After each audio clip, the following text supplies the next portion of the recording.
Om Mukam Karoti Vachalam Pangum Langayate Girim Yatkripa Tamaham Bande Paramananda Madhavam. Om. I salute that Madhava, the source of supreme bliss, whose grace makes the dumb eloquent and the lame cross mountains. Today's topic is Stages to Supreme Devotion. It's the 8th in a series on the Narada Bhakti Sutras.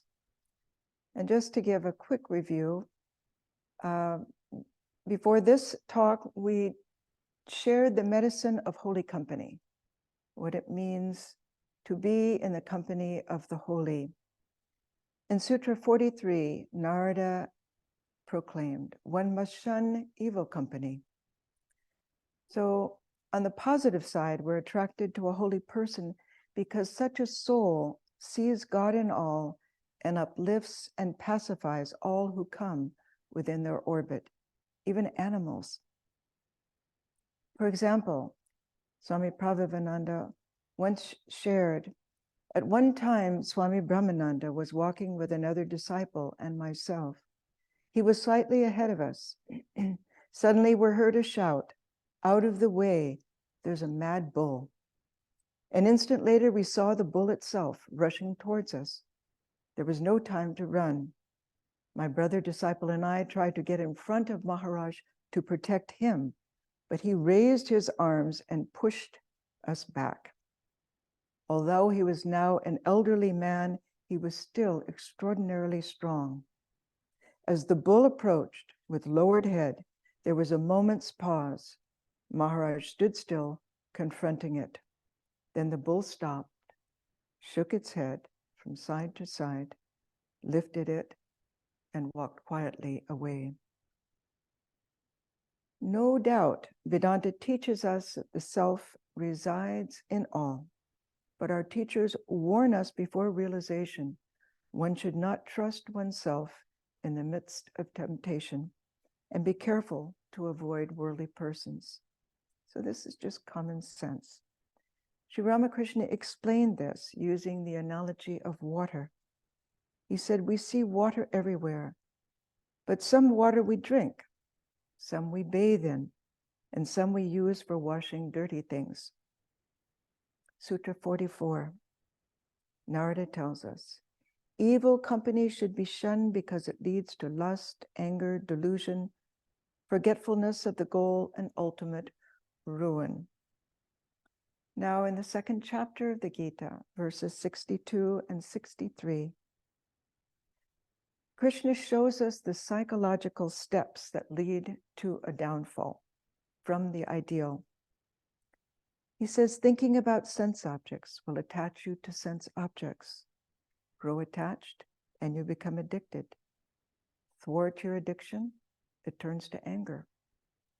So here we understand that in anger we lose all control. And if we continue on this extreme course without our inner check, we lose possibilities of a spiritual life. The Gita 63 verse ends by saying, be angry and you confuse your mind. Confuse your mind, you forget the lesson of experience. Forget experience, you lose discrimination, and you miss life's only purpose. So it's a step-by-step downfall. But our teachers tell us when we reach spiritual illumination, yes, it's not if, but when we reach spiritual illumination, if not in this life, the next life, then we can no longer be dragged from the path, but remain fixed in God. Sutra 46. Who indeed overcomes Maya, Narada asks. He who gives up all attachment, who serves the great ones, and who is freed from the sense of I and mine. So what is Maya? Shankara explains in the following way.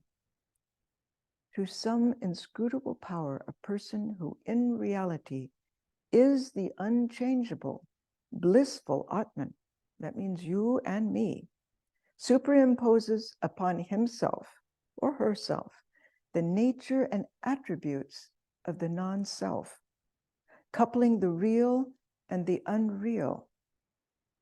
And as a matter of course, he or she identifies himself with the body's mental and physical attributes and actions.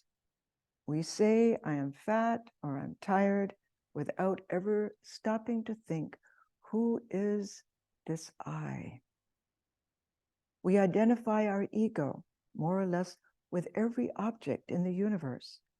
And all the while, the inner self, the indwelling God, looks on, utterly detached from these moods and antics, yet making them all possible by lending to the mind the light of consciousness without which Maya could not exist. Now that sounds very complicated. But that light by which we think, by which we see, by which we speak, is the light of consciousness. And we attribute it to our sense organs, our mind, our body. But in essence, without that light of consciousness, there is no life. So how to overcome Maya? This sutra tells us by giving up attachment. Attachment to what? Lust and greed. In other words, by restraining the sense organs from going towards their object of temptation, which requires daily practice and dispassion on the part of the aspirant. It's a daily practice. We must learn to develop enough vairagya, enough dispassion, and even-mindedness to be able to navigate amongst the sense objects without attachment or aversion. Not to hate sense objects, to be detached. What is the secret? When we become attached to God, lesser objects automatically lose their hold on us. When we're attached to chocolate cake and someone offers us a piece and someone else offers us a pretzel, what will we take? The chocolate cake. It's as simple as that. It's a choice. Swami Vivekananda explains, Bhakti Yoga is the science of higher love. It shows us how to direct it. It shows us how to control it, how to manage it, how to use it, how to give it a new aim, as it were, and from it attain spiritual blessedness. Bhakti Yoga does not say give up. It only says love. Love the highest, and everything low naturally falls away from him, the object of whose love is the highest. So in that sense, it's an easier path. We're not focused on neti. We're focused on iti. It is this, it is this. Covering everything with God, but at the same time using our discrimination. Again, the sutra tells us we can overcome Maya by serving the great ones. Yes, indeed, that helps us tremendously. In spiritual life, we need a guru. Such a guide saves us from many pitfalls along the spiritual path. And there are many, when we truly are struggling, there are many things that come up from the subconscious mind. And it's important that we have a spiritual guide with whom we can ask about these things. Furthermore, without exemplars of truth, religion does not become living for us. It's simply in the books. Yes, the books are wonderful. The lives of Ramakrishna, Holy Mother, Vivekananda, the direct disciples, Buddha, Christ, all of that. But we need something living, something that makes our religion living. And lastly, we overcome Maya by freeing ourselves from the sense of I and mine. Now, this doesn't happen suddenly. It happens gradually over time. But what does that mean?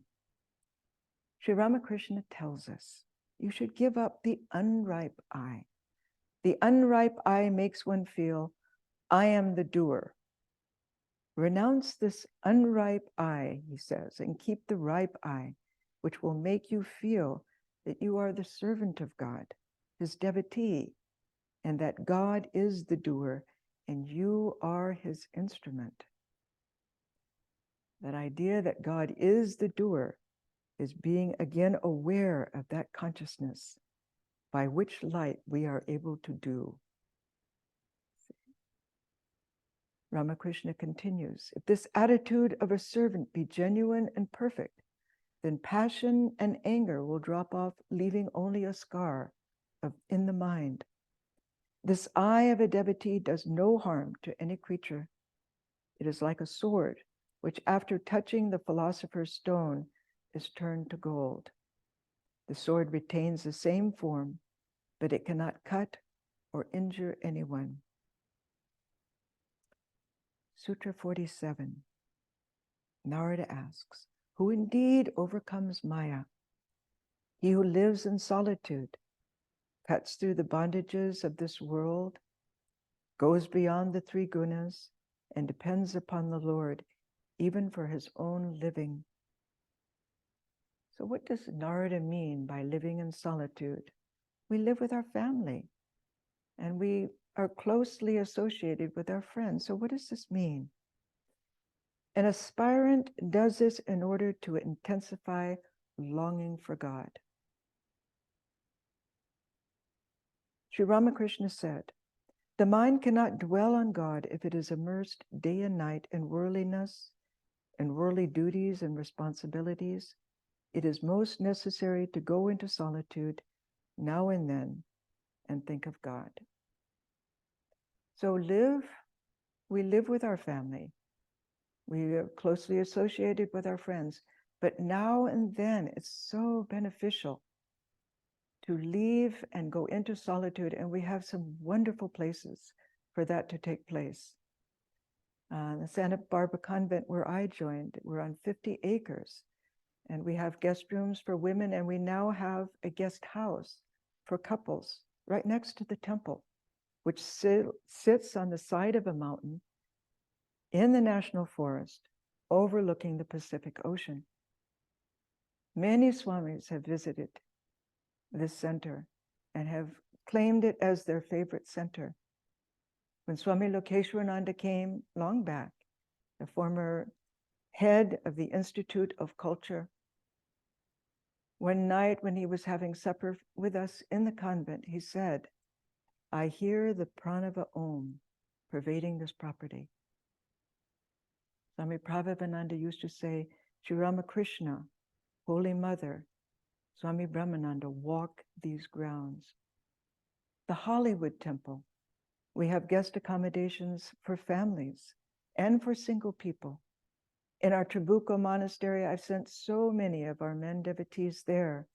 It's on a large piece of property, and it's has a meditation walk, a meditation trail. It's a wonderful place of pilgrimage. And along with that, the Vedanta Society of Northern California has 2,000 acres in Olima. And it's a wonderful place for families or for individuals to go and spend some time in solitude with the permission of the head of the center. So these opportunities are available for us. Love for God must be cultivated with one-pointedness, patience, and repeated practice. And by going into solitude, we get a direct experience of where our mind has been and where it is now. We become the guru. It is so quiet and so sanctified that we can see clearly where we are in our spiritual life and then make affirmations on how to proceed. So that holy atmosphere in solitude is so important for us to get our bearings, regain our bearings, and to intensify our spiritual life. Sri Ramakrishna said, one must go into solitude to attain this divine love, to get butter from milk, you must let it set into curd in a secluded spot. If it is too much disturbed, milk won't turn into curd. We all need this, all of us, monks, nuns, devotees. Everyone needs that solitude. Ramakrishna says, next you must put aside all other duties, sit in a quiet spot and churn the curd. Only then do you get butter. Further, by meditating on God in solitude, the mind acquires knowledge, dispassion, and devotion. Then when the milk of the mind has been turned into butter of divine love, such a lover covers everything with God. Such a lover sees one's spouse and children as belonging to the Lord and serves them with greater love. One's job is no longer tedious. It becomes karma yoga, an offering to God. Our life changes by these experiences that we bring into our life. One's house is God's house, and the devotee is simply the caretaker. Our attitude changes by these injections of spiritual consciousness that we allow to come into our life. So who then goes beyond the three gunas? Swami Prabhupada in his Narada Bhakti Sutras commentary explains, so long as we identify with the gunas at play within us, we are enslaved by them, and the Atman remains hidden. But when we can be the witness to their expression within our minds, they begin to lose their hold over us. For example, if we feel restless or dejected, but at the same time recognize this as the working of rajas or tamas, we're no longer controlled by such mood swings. We're able to label them. And by label them, we become very scientific. And then we can detach ourselves from them and then modify our behavior to regain our spiritual balance. So in this way, we proceed step by step. Swami Prabhupada further guides. When someone is full of tamas, and we all know what that experience is, dull and lethargic, it is fruitless to talk about God. Instead, such a person should be encouraged to develop some ambition to awaken activity, rajas. So we start where we are. On the other hand, if one is too rajasic, and we all understand what that means, too restless, we can learn to perform work as karma yoga, which is a mixture of rajas with sattva. So we're able to modify that rajas into something very constructive, very spiritual. Prabhupada Swami goes on, selfless action or work performed as worship leads to a preponderance of sattva, which in turn inspires us to practice self-control and meditation. Then sattva helps us to transcend sattva itself. Now, Vivekananda really lifts up karma yoga. It's not just about purification of the mind. It's about realization of God. If you've ever seen a real karma yogi who is absorbed in God while performing action, it is something to behold. Long back in 1979, when I was on a pilgrimage to India in Kankal, the pujari there, his puja was something to witness. There was such a mood, such an intensity. One felt he was truly absorbed as he performed action. So Vivekananda himself lifted up this karma yoga to Sri Krishna's karma yoga in the Bhagavad Gita, not just, as most Shankara orders would say, purification of the mind. It is a realization. It is possible through karma yoga to have God realization. Sutra 48.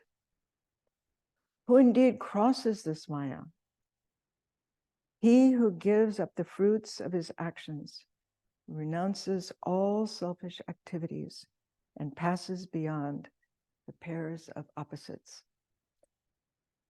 Swami Vivekananda inspires us with this ideal of karma yoga. He says, for whatever good work we may do, let us not claim any praise or blame or benefit. It is the Lord's giving up the fruits unto him. Let us stand aside and think that we were only servants, obeying the Lord, our master, and that every impulse for action comes from him every moment. Now, this is not just a practice. This is an experience. This is something to be experienced. The results, peace, is one.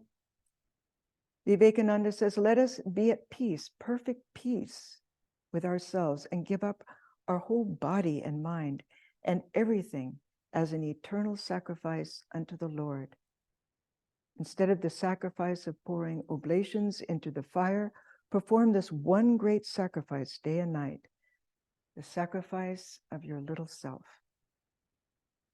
See, in our evening ablutions, just offer up ourselves as a ritualistic offering in our worship. Second, freedom. Vivekananda continues, the karma yogi asks why you require any motive to work other than the inborn love of freedom. In this way, we grow beyond the common worldly motives. Freedom. Third, we become desireless, as Vivekananda stated. When the idea of doing good becomes a part of our very being, then we will not seek for any motive outside. Let us do good because it is good to do good. Now we come to preparatory and supreme devotion. There are roughly 2 stages of bhakti. Sri Ramakrishna teaches us. The first is known as Vaidhi Bhakti, or love of God, qualified by scriptural injunctions. For the devotees of this stage are prescribed regular and methodical worship, hymns, prayers, the repetition of God's name, and the chanting of his glories. So this is where we are. This lower bhakti in course of time matures into para bhakti, or supreme devotion, known also as prema, the most intense form of divine love. Now, this divine love is an end of itself, Sri Ramakrishna tells us. It exists potentially in all human hearts, but in the case of bound creatures, it is misdirected to earthly objects. So we have that capacity within us. We just need to redirect it. Sutra 51. Anirvachaniyam prema swarupam. The real nature of this love is inexpressible. How does one know one has attained this love? The devotion itself will make one aware that one has attained it. Be wary of that person who says, I have attained prema. No. When one has attained prema, one becomes very, very absorbed. There's no outward claim. Vivekananda says, when this supreme love once comes into the heart of man, his mind will continuously think of God and remember nothing else. It's a continuous flow of God through every action, through every thought.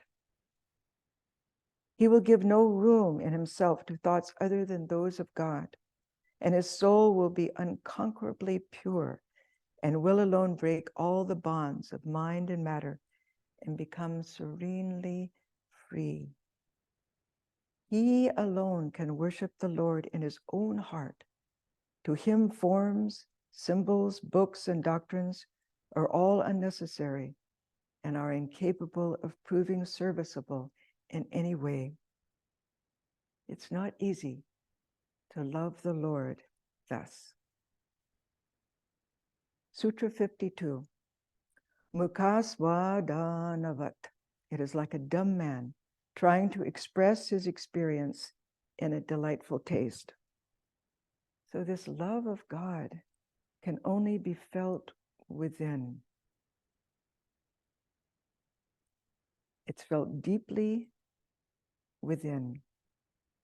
Swami Tyagishananda, in his Narada Bhakti Sutras commentary, explains the very presence of divine love makes itself felt in the aspirant, and even within those who come into contact with such a soul. Yes, indeed. Those holy men or women who live, move, and have their being in their chosen ideal are something to witness. Something to witness. Sri Ramakrishna said that experience cannot be described. A salt doll went to measure the depth of the ocean, but before it had gone far into the water, it melted away. It became entirely one with the water of the ocean. Then who has to come back and tell the ocean's depth? These lovers of God, they do everything that we do. But to be around them is like going into solitude, only more intense. One's mind is lifted up. One's gross mind becomes very apparent to one. But such a soul has such compassion, such love. Every time Swami Prabhavananda would come to the Santa Barbara convent, he would come twice a month. And I had not yet become an official nun, but I would come and stay in the convent during those times. And the whole atmosphere would be uplifted. And when he would go, one felt the absence, tremendous absence. And there were so many disciples of direct disciples in the 1970s, 1980s, and 1990s. And up until the time Swami Swahananda was one of the last disciples of the direct disciples to pass away. But truly, it was walking with the saints, incredible, each one in their own way. We are so close to the source, so close. Sri Ramakrishna also gave the example, the bee buzzes as long as it is not sitting on a flower. It becomes silent when it begins to sip the honey, but sometimes intoxicated with the honey, it buzzes again. So if we can just get a glimpse of that feeling, how wonderful. Swami Prabhavananda explains, similarly, after drinking deep of God's love and becoming God intoxicated, some speak of the Lord in many ways, but they can never express their inner experiences. So it is beyond words, beyond words. Sutra 53, Prakashyate kvapi patre. Though it is inexpressible, nevertheless it is manifest in the great souls who have attained it. Though supreme love is inexpressible, great souls who inhabit that state make those around them feel how near and attainable it is, like a fruit in the palm of one's hand. Yes. One never feels from such a holy person that they have attained it and you cannot. No. One feels uplifted and feels that it is so near, so near. It emanates from their being and touches the hearts of those who come within their orbit. So each of the direct disciples of Ramakrishna manifests that love. Their lives are tangible, living examples of supreme love. And we see that exemplified in the life of Swami Saradananda in the following incident. Chandra Mohan Datta was a disciple of Sarada Devi, who served Swami Sardananda after the mother's passing. Mother had told Chandra, Sharat is not just a knower Brahman. He also sees me in every woman and the master in every man. A mind like his is rarely seen. His heart is only next to Naran's, meaning vast and expansive beyond measure, and Naran meaning Vivekananda. Truly, his heart was as big as his huge body. There is no count of the needy and the poor, the distressed women, the helpless widows whom he helped secretly in diverse ways. A young monk one day noticed that Sharat Maharaj, having rested briefly after lunch, was about to go out. He asked, Maharaj, are you going anywhere? Maharaj replied, yes, there is a little work to attend to. And he went out into the street. The young monk was curious to know where Maharaj was going and followed him from a distance. Maharaj walked on till he reached a slum and went in. The monk was following. When Sharat Maharaj entered a house, he entered the slum and stood close to that house. He saw a man, all skin and bones, lying down in a tiny room and coughing. Maharaj sat down beside him and, laying his hand on the man's breast, asked, how are you? Still coughing, the man said, hardly well. Maharaj said warmly, but you look better. I hope you are taking the medicines regularly. The fruits are perhaps exhausted, are they? The man said, I am taking the medicines and the fruits too, but no matter how hard you try, how much medicines and fruits you make me take, I know that due to the nature of this disease I have contracted, I shall not live anymore. Maharaj assured him tenderly, who says you won't live anymore? You will be completely cured. Here are the medicines and some fruits. You must take them regularly. Hearing these words, the man began to weep and said, Maharaj, you are not a human being. You are a god.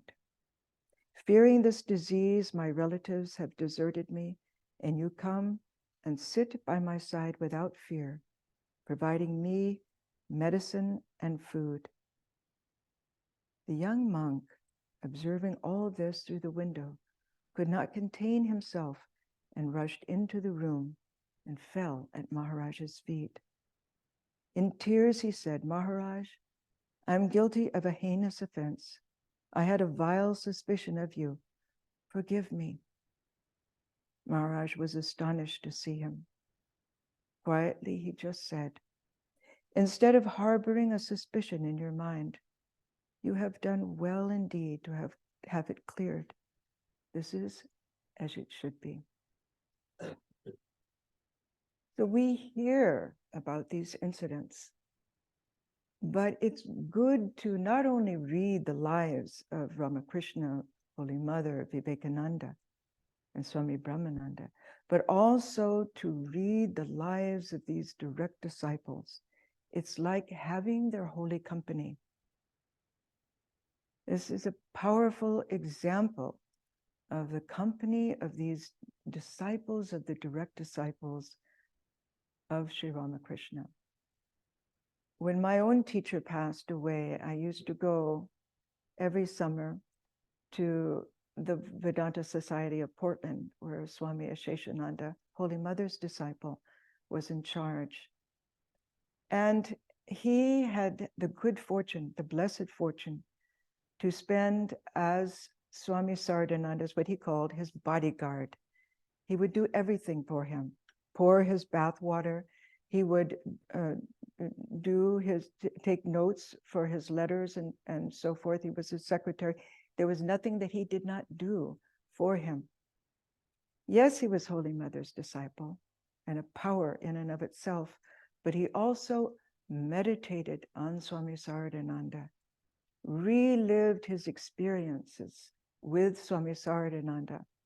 Now in the Portland Center, there is a shrine. This is all part of one building. On the lower floor, there is a shrine. And next to that is the shrine pantry. And Swami, even though he was incredibly arthritic in his elderly years, he still, and he could not sit cross-legged, he could only keep his feet out to the side as he performed the worship. He would go into the shrine pantry and perform the necessaries for the prasad to be taken in. And one day I asked him, Maharaj, what are you doing when you're preparing the prasad? And he said, I'm reliving my days with Swami Saradananda. When he said, Kiran, the water pot, in other words, pump the water for my bathing, and so many incidents in his life. Well, one day, when I was in the shrine and Swami was in the pantry, I had an urgent message I had to give Swami. So I left the shrine, went to the doorway of the shrine pantry, and said, Swami, and he lifted his eyes. They were glistening and completely drawn inward. And he said, yes, but barely. I was just a shadow figure. I was just a shadow figure. His whole heart was in Swami Saradananda. And I had the distinct feeling of how he looked upon me was how he looked upon the world, as just a shadow, just a dream. I quickly gave my message and left. So by reading the lives of these direct disciples, we imbibe something tangible. There's something to be meditated upon in each of their lives. Sutra 54. This supreme love is devoid of attributes. It is free from all selfish desires. It grows in intensity every moment. It is an unbroken inner experience, subtler than the subtlest. So supreme love is devoid of attributes. Swami Vivekananda boldly stated, realization of love comes to none unless one becomes a perfect jnani. Does not the Vedanta say that Brahman is Satchidananda, the absolute existence, knowledge, bliss? Swami Vivekananda explains further. The phrase Satchidananda means Sat, in other words, existence. Chit, in other words, consciousness or knowledge. And Ananda, bliss, which is the same as love. There is no controversy between the bhakta and the jnani, Vivekananda tells us, regarding the Sat aspect of Brahman. Only the jnanis lay greater stress on his aspect of chit or knowledge, while the bhaktas keep the aspect of Ananda or love more in view.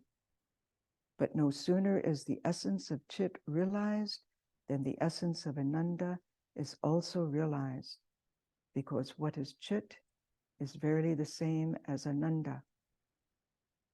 And when I read this, I remember Swami Asheshananda's absorbed expression. It was that of a bhakta, but also of a jnani, seeing the world around him as a dream, including my own form. Absorbed in that bliss. It is free from all selfish desires. Vivekananda explains, there is no difference between the supreme bhakti and the supreme jnana. The supreme bhakti is to realize God as the form of prema, love itself. If you see the loving form of God manifest everywhere and in everything, how can you hate or injure others? Third, it is an unbroken inner experience, subtler than the subtlest. Once a young man asked Swami Turiyananda, Swami, do you not sleep? Swami Turiyananda said, yes, I sleep, but my sleep is not like yours. Swami Turiyananda practiced entering deep sleep knowingly, which is a state of samadhi. The dreamless state is experienced as an awareness of primordial ignorance. When one remains conscious between waking and deep sleep, ignorance is destroyed. Having witnessed the three states of consciousness, Swami Turiyananda lost the capacity to sleep and eventually had to stop this yoga nidra practice. Swami Prabhupada explained, even in sleep, Swami Turiyananda experienced that inner joy. Swami Prabhupada was closely associated with Swami Turiyananda. He went on, it is subtler than the subtlest because it can only be felt and cannot be expressed in words. It is inexpressible and indescribable because this experience is the experience of Satchidananda Brahman, the absolute existence, pure consciousness, and love itself. Sutra 55. When one attains the supreme love, Narada tells us, one sees his beloved everywhere. He hears of him everywhere. He talks only of him, and he thinks of him only. So what is the nature of that love? Well, to experience that love, one desires nothing else but that love. Vivekananda said, the Devi Bhagavata gives us the following definition of the higher love, para-bhakti.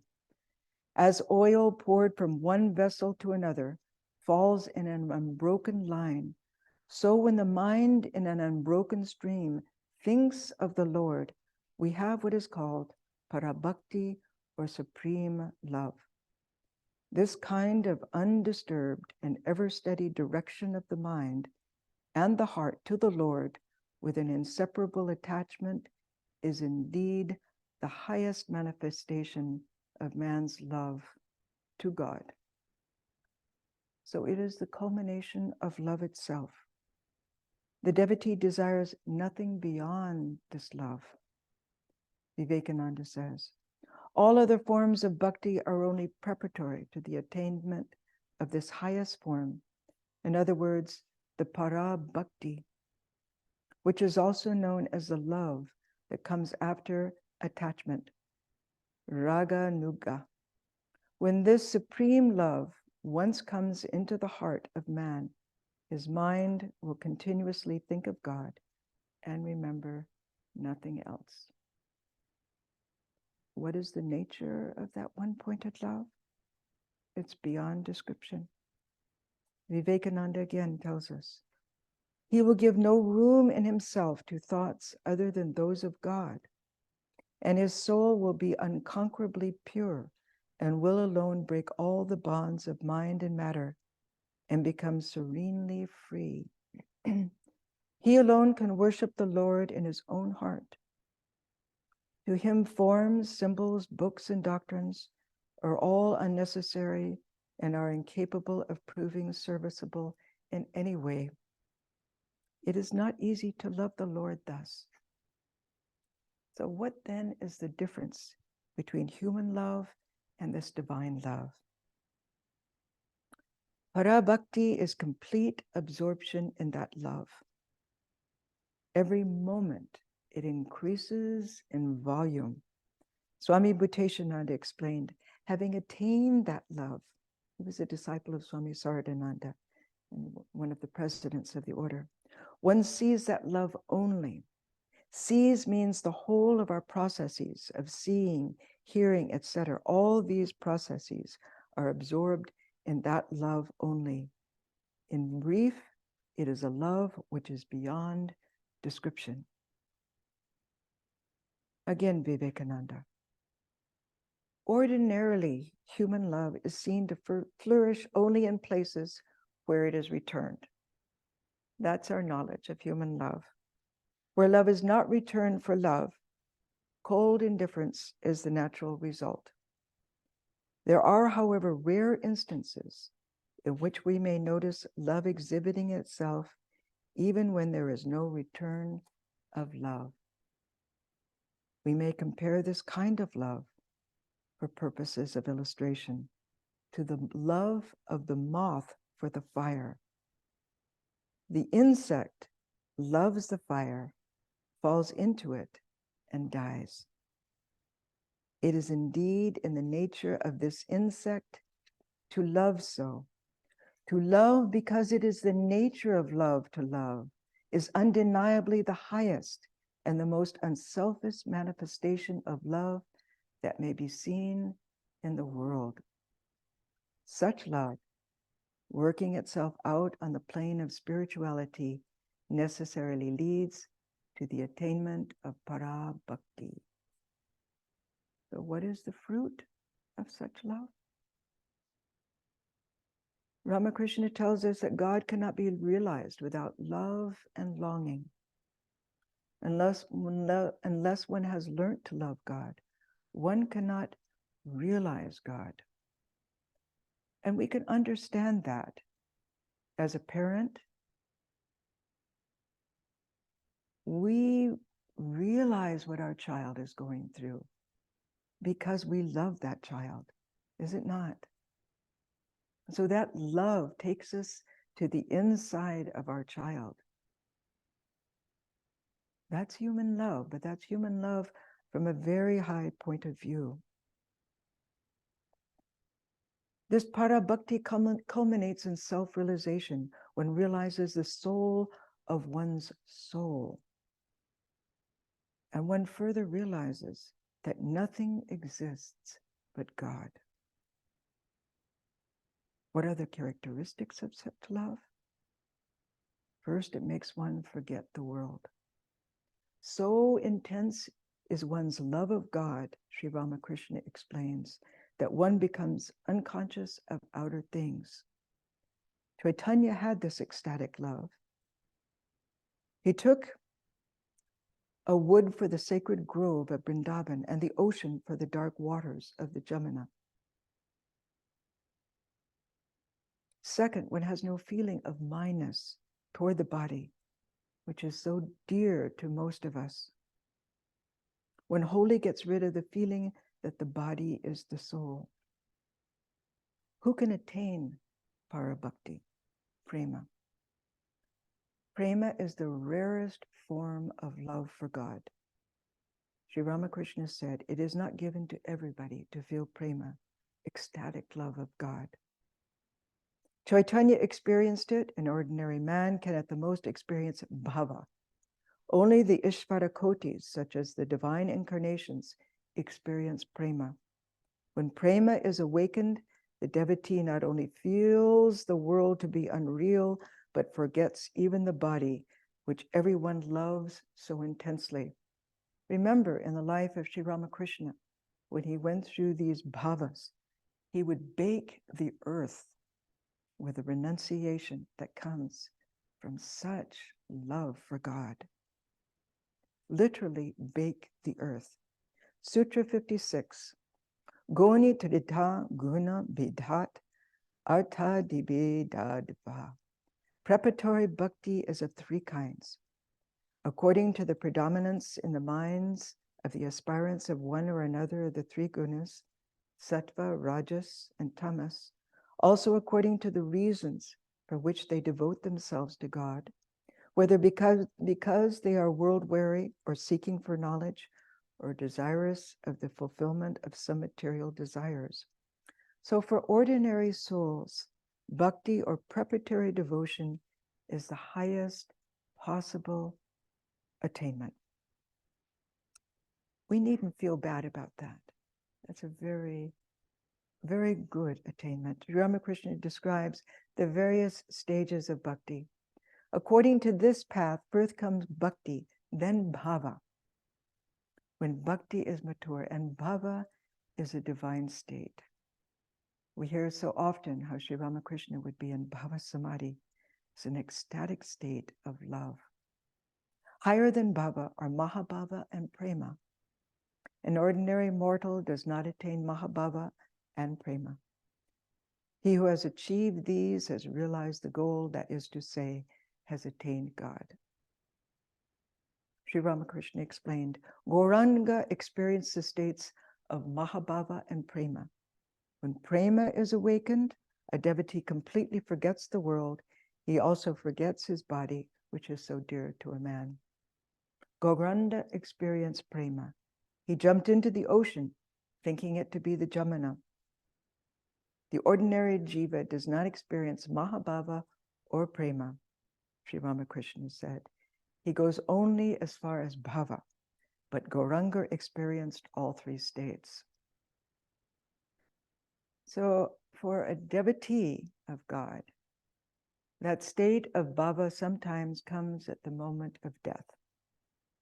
And this we have seen with devotees who have practiced, sincere devotees who have practiced. These states of consciousness that seem out of reach, they come at the moment of death. Why at the moment of death? Because that is the moment leading up to that of tremendous longing, tremendous longing. It's like a calling card. That longing brings that state. Thus, for an ordinary jiva, bhava is the highest possible stage of bhakti. But what matters is not the scale, but to plumb the very depth of bhava and thus completely feel the capacity of one's vessel. I've sometimes shared with you my 1979 trip to India. I heard about the Kumari, wonderful Kumari, who lived in an ecstatic state, the Bhavani of Kanyakumari.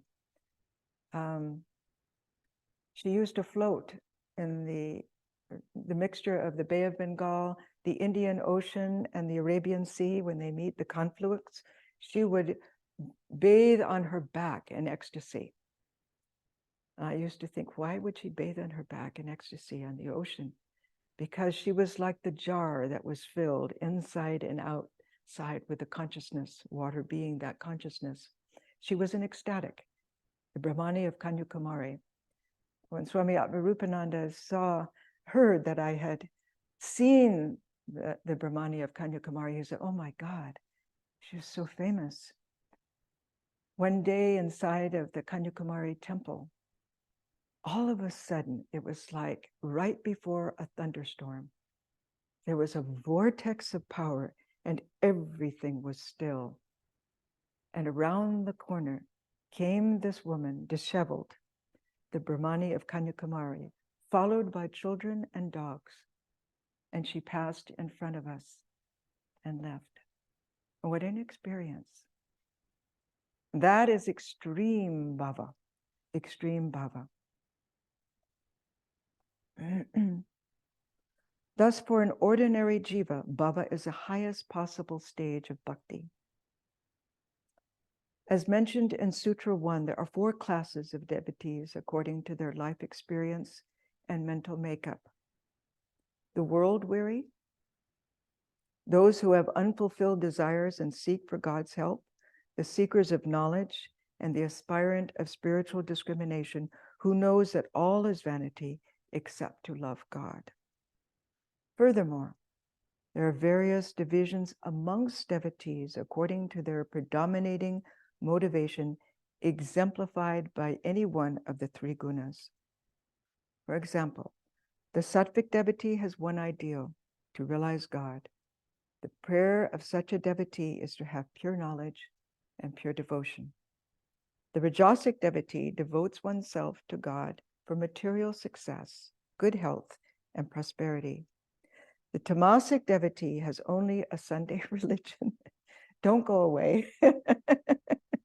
He or she attends church regularly, contributes financially to the church, and behaves morally. Sri Ramakrishna also described 3 classes of devotees according to the depth and ascending subtlety of their mental makeup. He stated, there are 3 kinds of devotees. superior, mediocre, and inferior. The inferior devotee says, God is out there. According to him, God is different from his creation. The mediocre devotee says, God is the antaryami, the inner guide. God dwells in everyone's heart. The mediocre devotee sees God in the heart. But the superior devotee sees that God alone has become everything. He alone has become the 24 cosmic principles. He finds that everything above and below is filled with God. But any stage is a good starting point because it will eventually advance the aspirant to the next successive stage in one's spiritual evolution. For example, that highest stage, we can make that our practice. To try to see God dwelling in all and in everything. To see this as a divine play. To try to see this as a divine play. As a spiritual practice, that practice comes into fruition as a realization. Swami Prabhupada explained in his commentary, when a bhakta, through the grace of his guru and of God, attains to supreme love and is illumined by the knowledge of God, he transcends the three gunas. He is free from selfish desires. He sees his beloved everywhere, and he has an unbroken inner experience of the bliss in God. Finally, we come to Sutra 57. Uttarasmad uttarasmat purva purvo shreyaya bhavati. Of these classes of devotees, the first is considered the highest. After these come the less high, the middling, and the low. In other words, those devotees who know the vanity of this world and love God for love's sake are the highest class of devotees. Sri Krishna says of them, they are my very self. The second class of Rajasic devotees seek God for the sake of material ends, good health, success, and prosperity. And the third class of devotees has only a Sunday church religion to satisfy one's social standing. But no matter what guna predominates in our present pursuit of religion, it is a stage in our spiritual progression that will advance us until it ultimately culminates in pure love of God, whether in this life or the next. Om Shanti, Shanti, Shanti.